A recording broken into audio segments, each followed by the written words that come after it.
UFC commentator Joe Rogan has always stood his ground, even if some people think that he hasn't had much of a leg to stand on. One of the things he's super against is weight cutting prior to fights in combat sports. He spoke out on weight cutting and talked about why he basically thinks of it as legalized cheating. Here's everything we know about that and a real example of weight cutting gone wrong. First off, here's why Joe Rogan doesn't like weight cutting. In his podcast, The Joe Rogan Experience, Rogan heavily criticizes the tradition of weight cutting and fighting. He spoke to Andrew Huberman, a professional of ophthalmology and neurobiology at Stanford University. Rogan then had this to say about weight cutting. Quote, "My position is that it's legalized cheating. I think you look at what weight cutting is. Weight cutting is essentially you're pretending you're lighter than you are. Weight cutting in the UFC has always been a source of concern for the company, along with different state athletic commissions. There have been many instances where fighters weren't able to make weight on time and thus ended up having to withdraw from their respective fights. If not correctly surveyed, weight cutting can be horrible for a fighter's health and even lead to death."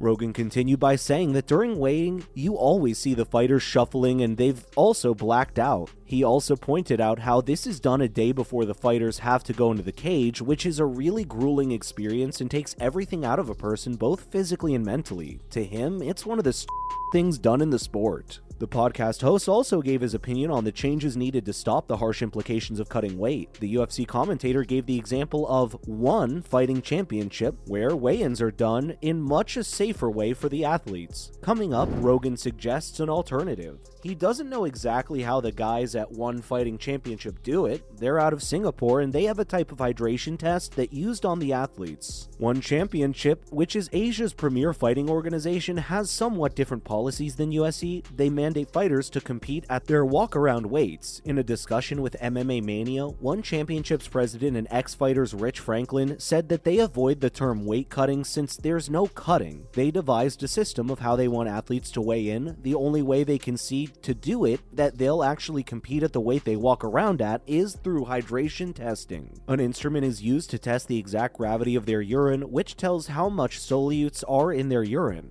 meaning that more solutes there are, the more dehydrated the fighter is. Next up, here's why weight cutting is detrimental for fighters. Weigh-ins take place one day before every MMA fight. They're supposed to ensure both competitors are of the same size, theoretically making the fight as fair as possible. This is the only time that a fighter's weight gets checked, meaning that they only need to be at that weight for those few seconds. So in order to make sure they qualify for the weight division they're competing in, MMA fighters usually spend weeks cutting their body weight by any means possible, which usually involves very unhealthy methods. After the weigh-in, the race is on to regain as much lost weight as possible in the 24-hour window before the fight, as it's thought that being larger than your enemy will help you win. They usually do this by having a lot of easily digestible carbohydrates and by taking a lot more liquids to quickly rehydrate themselves. Although weight cutting happens in combat sports, even in horse racing, MMA fighters drop much more weight than the other combat sport athletes. Most MMA fighters report using sweatsuits or saunas to dehydrate themselves to drop weight. Most also skip up to 2 meals a day, that is if they're not all fasting all day. Sometimes they eat as little as 300 to 750 calories in a day. That's not even the recommended amount for a child, let alone a grown man who's fighting.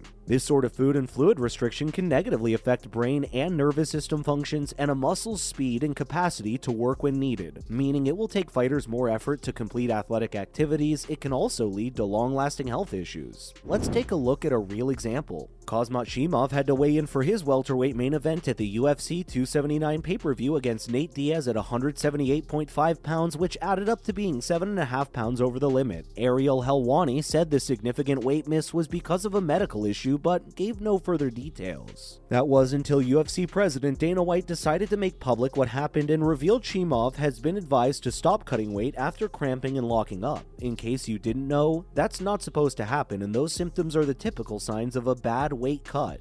Though Boers tried to keep going, the doctors would not let him cut any more weight.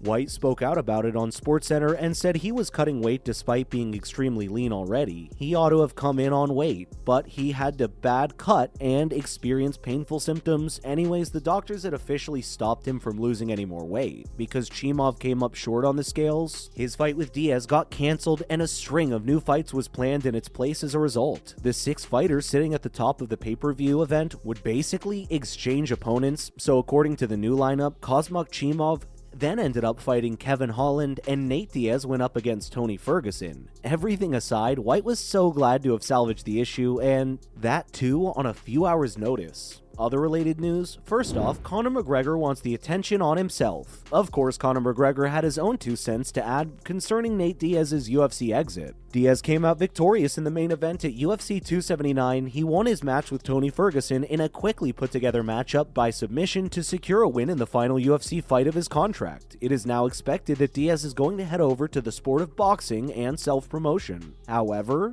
one of Stockton's best has left the door open on a potential octagon return. But on such a night where most everyone in the MMA world was celebrating his performance, accomplishments, and the freedom from UFC, someone else just had to make it all about themselves, and you can guess who that was too, one of Nate's old rivals. As a reply to Diaz's in-cage quote about wanting to go to another sport and do better than Conor McGregor when he does, the Notorious jumped on Twitter machine to once again convince the world he is the king. McGregor then resorted to trash talking and reminded Diaz that he would be nothing if it wasn't for Conor. The rivalry will definitely go down as one of the best in MMA history. Next up, why were Johnny Walker and John Kavanagh taken out of the arena? Light heavyweight contender Johnny Walker had a great night at UFC 279. The 30-year-old Brazilian smashed a 2-fight skid with a first-round submission win against Ion Cotelba, which opened up the main card. But his night took a somewhat disappointing turn for him. At least that's what we heard from his coach John Kavanagh, who posted some tweets in which he claimed they were forced to leave the arena. It was so bad that they weren't even given time to put their shoes on. They were pulled out the back door and pretty much thrown out. Dana White was later questioned about it at the post-fight presser, and he denied having done such a thing. He, however, did admit that ever since COVID-19 came around, the security at the arena would make the fighters leave as soon as possible, but he reassured that he wasn't going to kick Walker out into the street. That too, without his shoes.